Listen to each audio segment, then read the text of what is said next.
Assalamualaikum warahmatullahi wabarakatuh. Perkenalkan, nama saya Nafia Zahra Julianti. Pada video ini saya akan menjelaskan materi tentang jaringan syaraf tiruan model Hebb. Model Hebb diusulkan oleh Donald Olding Hebb pada tahun 1949, merupakan konsep dasar dari ilmu syaraf dan jaringan syaraf buatan yang menjelaskan bagaimana koneksi sinaptik antara neuron menguat atau melemah seiring waktu berdasarkan pola aktivitas, atau yang dikenal dengan prinsip sel yang bekerja sama akan saling terhubung. Maksudnya itu, jika kedua neuron ini saling berhubungan satu sama lain dalam kondisi dan waktu yang sama, misalnya jika kedua nilai neuron ini sama-sama positif atau negatif, maka kekuatan sinaptiknya itu akan menguat. Begitupun sebaliknya, jika kedua neuron ini tidak saling sinkron, maka kekuatan sinaptiknya itu akan melemah. Nah, karena itulah pada iterasi model Hebb ini, nilai bobot sintaksis dan biasnya itu diubah berdasarkan perkalian antara neuron-neuron di kedua sisinya, yaitu sisi input dan sisi outputnya. Lalu, model Hebb merupakan pengembangan dari metode McCulloch dan Pitts. Model Hebb menentukan bobot dan bias secara iteratif, dan proses pembelajaran dilakukan dengan memperbaiki nilai bobot dan bias secara kontinu, di mana bobot dan biasnya dihitung secara otomatis tanpa adanya kegiatan trial and error. Sedangkan pada neuron metode McCulloch dan Pitts terdapat kegiatan trial dan error. Selanjutnya, mengapa ada model Hebb? Yang pertama, untuk memberikan pemahaman tentang proses belajar dalam biologi yang kita ketahui dalam prinsip dasarnya tadi, yaitu sel yang bekerja sama akan saling menguat atau akan saling terhubung. Yang kedua adalah untuk menemukan pola asosiasi dalam data. Yang ketiga, untuk membantu memahami bagaimana otak beradaptasi dan berubah sepanjang hidup. Yang keempat, sebagai dasar untuk aturan pembelajaran dan arsitektur jaringan syaraf yang lebih canggih. Yang kelima, karena memiliki mekanisme yang sederhana namun efektif. Kemudian, hubungan model Hebb dengan jaringan syaraf tiruan. Model Hebbian berkaitan dengan jaringan syaraf tiruan sebagai aturan pembelajaran yang memperkuat bobot koneksi antar neuron yang aktif secara bersamaan. Dalam jaringan syaraf tiruan, algoritma Hebb melatih jaringan untuk mengidentifikasi dan membangun hubungan pola input-output dengan memperbarui bobot sinaptik berdasarkan aktivitas neuron input dan output yang terjadi secara simultan atau secara bersamaan. Jadi, metode Hebbian ini memfasilitasi pembelajaran asosiatif kepada jaringan syaraf tiruan yang berupa pengenalan pola, klasifikasi data, dan lain sebagainya. Selanjutnya, contoh aplikasi model Hebb. Yang pertama, ekstraksi fitur dan pengurangan dimensi. Model Hebbian memungkinkan jaringan untuk fokus pada bagian data yang penting saja, sehingga memudahkan untuk bekerja dengan kumpulan data berdimensi tinggi dengan menyederhanakannya tetapi tetap mempertahankan informasi yang penting. Kemudian yang kedua adalah pengenalan pola, baik dengan gambar visual atau sinyal pendengaran. Model Hebbian membantu mengenali pola dalam kelompok data dan menemukan kesamaannya. Kemudian yang ketiga, Self-Organizing Maps atau SOM. SOM menggunakan pembelajaran Hebbian untuk menyesuaikan bobot berdasarkan data masukan, menciptakan jaringan yang mengatur dirinya sendiri, berdasarkan seberapa sering fitur tertentu muncul bersamaan. Semakin mirip titik data, maka semakin dekat letaknya di peta.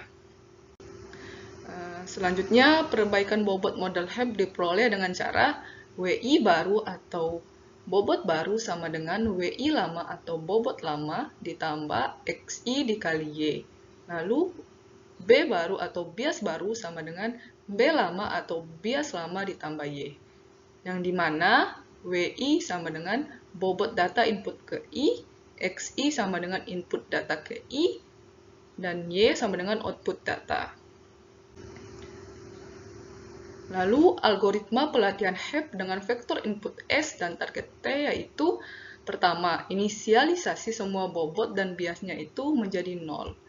Lalu set masukkan PI atau inputan PI sama dengan SI, yang dimana I adalah 1, 2, sampai J, yang dimana J adalah jumlah input.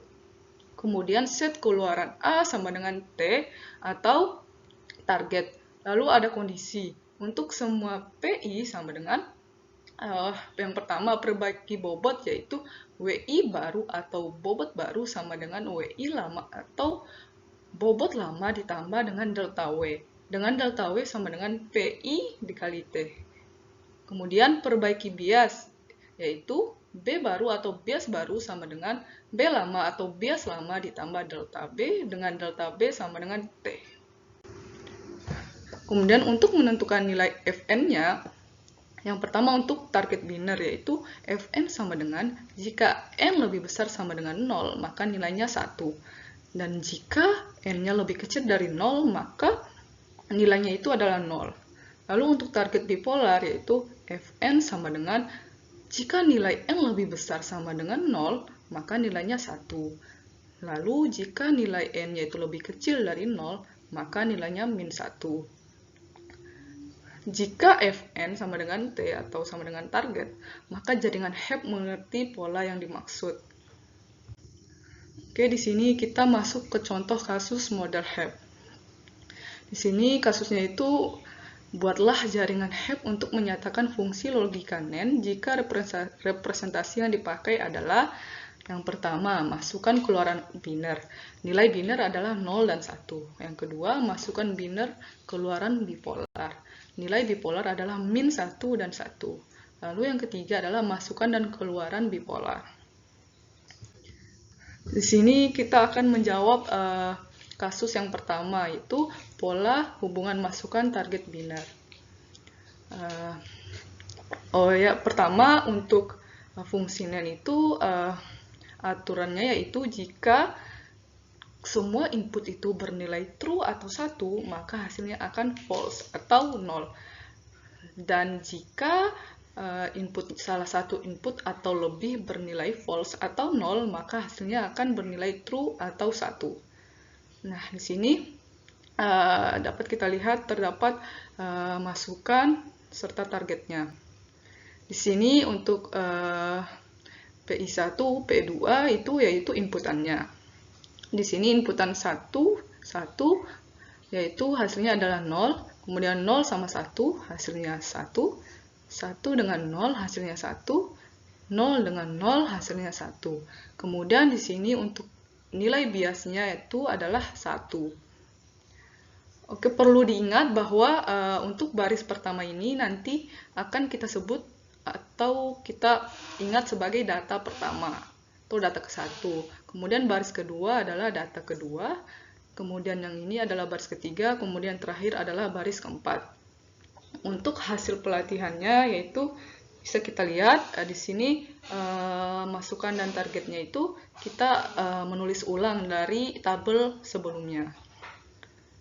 Nah, di sini kita akan mencari untuk mencari nilai perubahan bobotnya itu dengan cara delta W1 nilainya itu dengan cara P1 dikali dengan nilai T, yaitu 1 dikali 0 sama dengan 0. Kemudian delta W2 itu 1 dikali 0 sama dengan 0.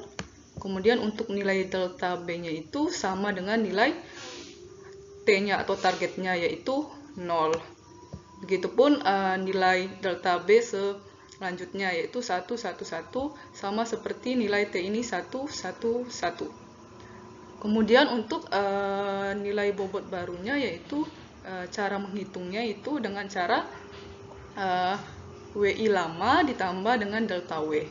Nah, karena kita menggunakan model Hebbian, maka nilai bobot dan biasa itu kita set menjadi 0. Nah, untuk mencari bobot barunya yaitu nilai W1 yang bobot yang lama 0 ditambah dengan delta W1 yaitu 0 sama dengan 0. Kemudian 0 ditambah dengan 0 sama dengan 0.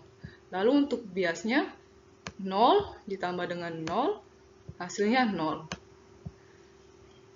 Kemudian untuk delta W1 baris kedua yaitu sama seperti sebelumnya, yaitu 0 dikali dengan 1 sama dengan 0, 1 dikali dengan 1 sama dengan 1, kemudian biasnya itu 1 sama dengan ini.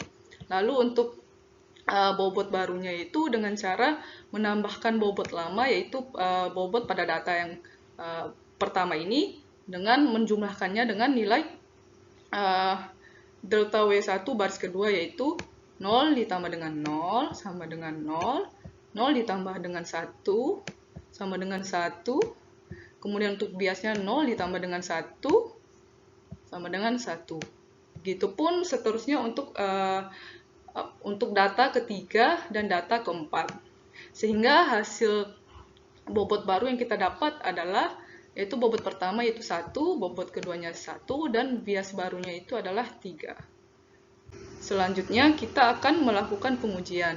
Nah, setelah kita dapat nilai W1 tadi yaitu 1, W2-nya itu 1, dan B atau biasnya itu 3, maka rumus untuk pengujiannya yaitu Y sama dengan X1 dikali W1 ditambah X2 dikali X2 ditambah B atau bias, yaitu X1 dikali 1 yaitu nilai W1-nya tadi, kemudian ditambah X2 dikali 1 yaitu nilai W2, kemudian ditambah dengan 3 atau nilai bias tadi yaitu 3.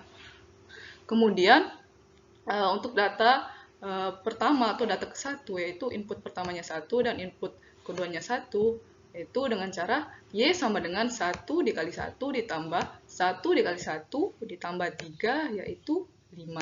Nah, 5 ini kita akan aktifasi menjadi 1.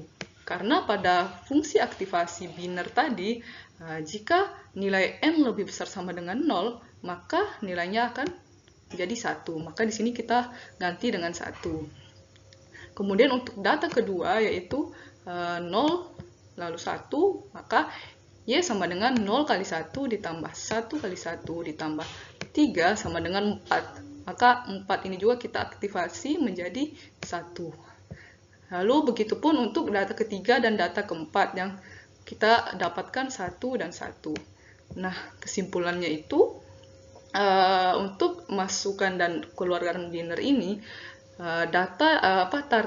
hasil yang sama dengan target hanya data kedua, ketiga, dan keempat. Sedangkan data yang pertama ini masih belum sama dengan targetnya, yaitu targetnya itu adalah 0.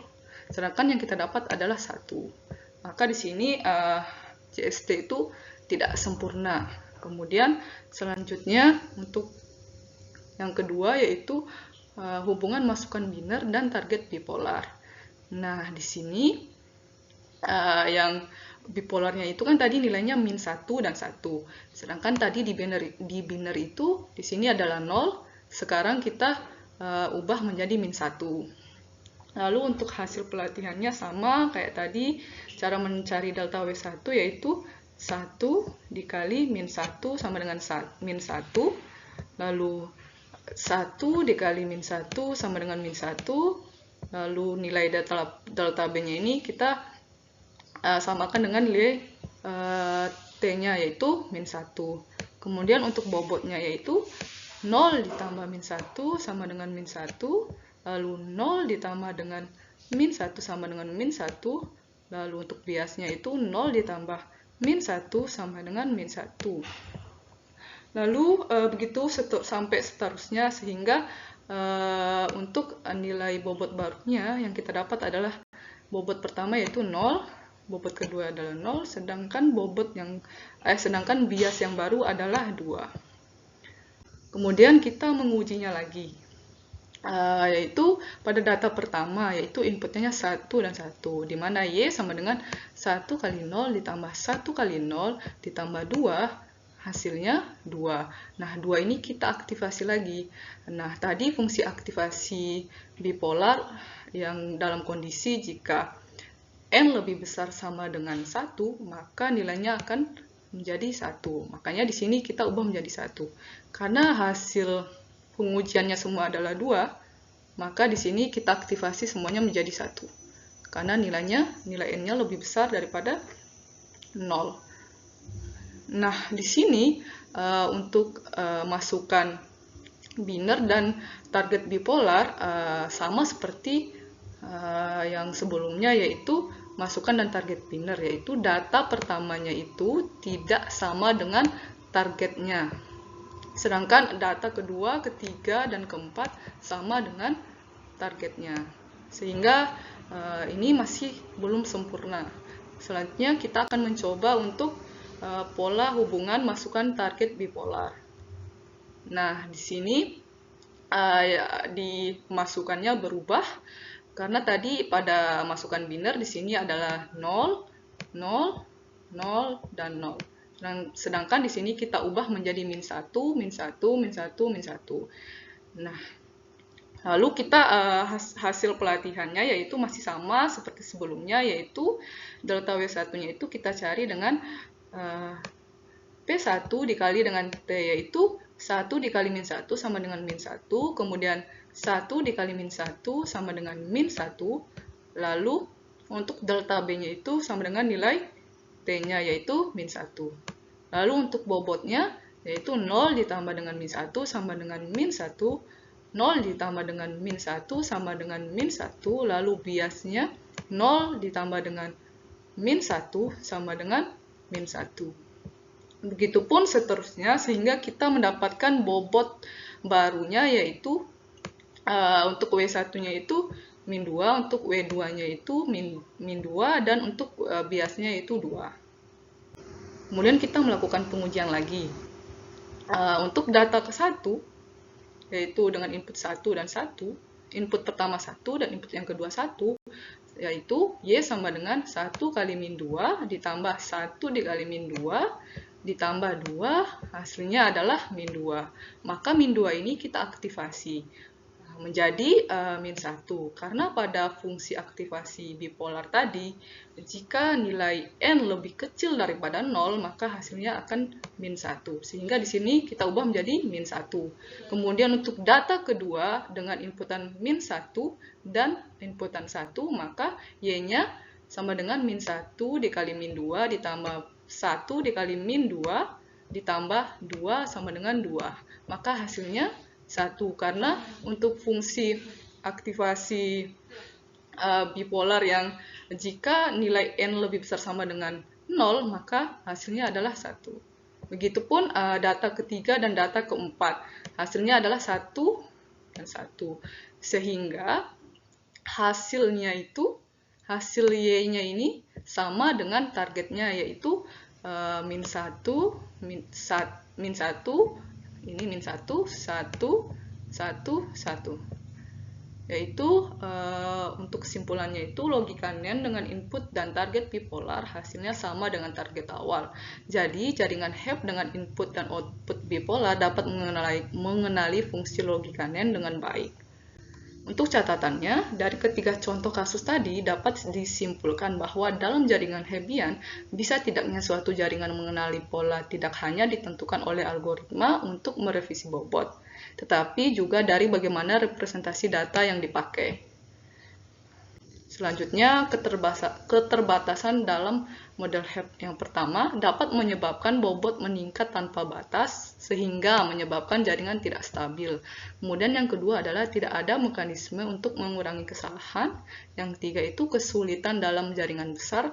Lalu yang terakhir adalah kekuatan sinaptik akhir dapat sangat dipengaruhi oleh bobot awal yang menyebabkan hasil tidak konsisten.